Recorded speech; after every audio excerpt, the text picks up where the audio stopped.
What's going on, Assassins?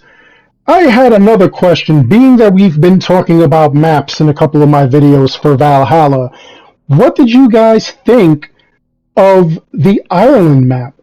A couple of you had some very strong opinions, mostly negative. I really didn't see anything too bad with this map, but I'll explain what the grievances were, what I found that actually worked, and what you guys thought it actually needed. I'm Darkshot of the YouTube Assassin. Let's get into this map.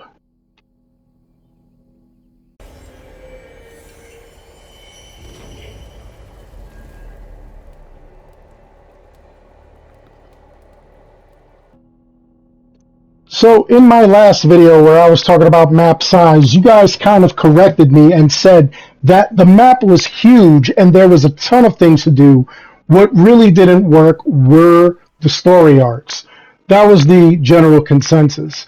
Now, you guys all said that bigger is better, more to do is even more awesome.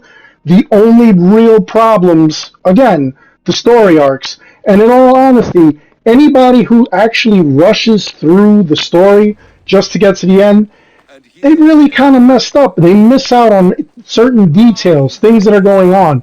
But for the most part, story arcs were not memorable. They really weren't that good. A lot of the side missions really should have complemented the main missions, but they didn't. And again, it was completely forgettable. But what about Ireland? What about the Wrath of the Druids DLC? Did that do any better? Was the map large enough? Was there tons and tons of stuff to do there? Or was it just like River Raids, where it was filler content? Me personally, it's a love-hate relationship for me. I loved the Wrath of the Druids DLC. I remember most of it. I retained most of it. But, it did seem like filler. It was kind of the same sort of missions. There were just a few differences. I started replaying this on my other account, and I started looking at the maps. Even though all of Ireland is level 55, it's crazy that they send you to a level 160 area. However, it's not super difficult, especially if you just assassinate from the bushes or you're using arrows or anything like that. So it really wasn't too difficult. But once you get there, the map really isn't as big as England. It's kind of maybe the size of Vinland, maybe the size of the Vinland map. But there still seems to be a lot to do. However, a lot of people were commenting that there wasn't enough to do.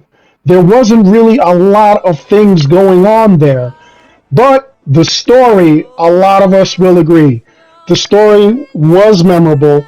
And in all honesty, Kiara, she stole the show. She was the content in this game, or in this DLC, which is absolutely amazing. I had a lot of fun with her. The voice was absolutely beautiful. Obviously not here when you first meet her, and she's completely wasted out of her brain. But it was a lot of fun seeing how she turned out. The ending, I was kind of disappointed with the way things ended. And I really do hope to see more of Kiara anywhere on this map, or even in further DLCs, or in further little side quests, or little gifts that they end up giving us during the run of this game. I really would love to see more of Kiara. However, again, even with this story, even with everything working out, a lot of people were unhappy at the size of the map. Not just that, they feel like there was a lot of wasted space. People felt like they could jam more into that map. And you know what? Maybe Ubisoft will hear this kind of grievance, and maybe they'll add more to the map. Maybe they'll make it not larger, but maybe they'll cram in a couple of extra things there. I kind of thought personally that some of our Ubisoft Connect challenges would involve what's going on in Ireland, but I could see why they didn't do that, because once again, not a lot of people have this DLC.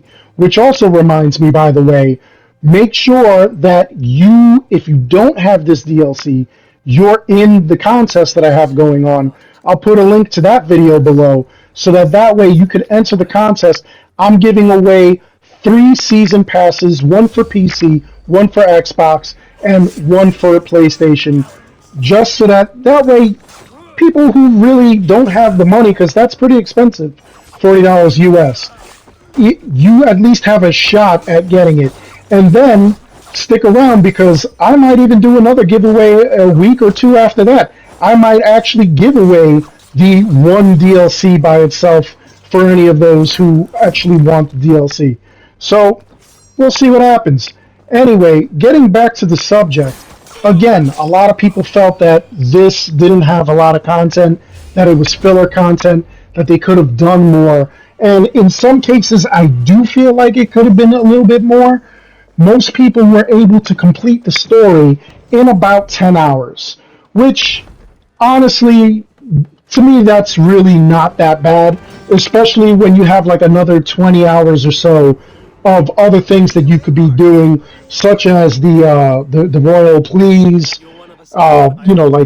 getting all of these different trade posts set up, actually trading in items so that you could get other gear and whatnot in Azar's little area, things like that. A bunch of collectibles, a bunch of like little fight sequences and everything.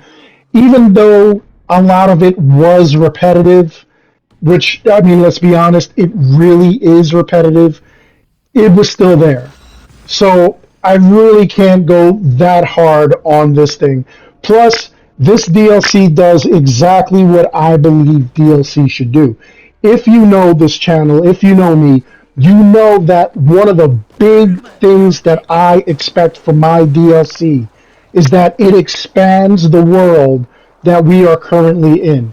So if I am in an Assassin's Creed Valhalla scenario with Vikings and everything like that, I needed to expand on the story that is going on right now. And the way that this is supposed to be played, because all the levels or all the territories in Ireland are level 55, you're supposed to play this early on. So you're not supposed to be like level 220, whatever, in order to play Ireland. You could do it at level 55, which honestly, my character on this file is about 119, 120 power levels. So, I'm still doing all right there. It's not that big of a deal.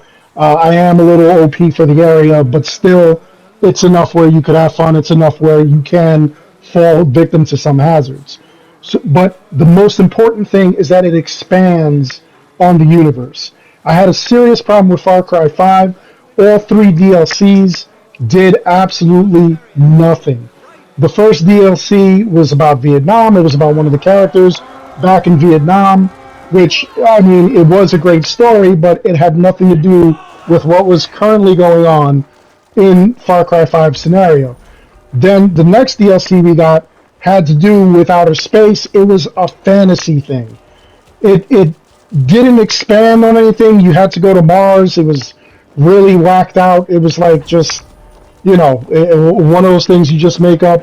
I don't know. It was crazy. And then the third DLC, which I was dying for, I was chopping at the bit for, it was all about zombies, and it really didn't work out for me. I did not like that. Ubisoft actually gave me my money back for the DLCs because they were so terrible, in my opinion. I really did not like them. Anyway, look at this. It's nice to know that we still have issues with the game. This wasn't really game breaking. It could have been. Eventually, he does fix himself, and he actually goes and takes care of that there. But anyway, what were your thoughts on this DLC? Was it too short, or was it just right? Did you have plenty to do, or did you just fly through this and you just felt like they really could have put a lot more into it?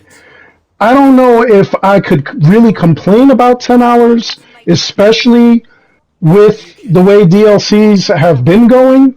Not just, with this one, but DLCs in general. When you get them, they're usually really short-lived. And I think that this one at least was decent. I would have liked to have seen more, but it did just right. It really did, at least in my opinion. But I'd love to hear your thoughts. Other than that, I really do hope you enjoyed this video. Please like and subscribe. It helps this channel out an awful lot. As always, I want to thank each and every one of you for watching. Until next time, take care, be good, stay safe, take care of each other. I'll see you all in the next one. You know how we end this.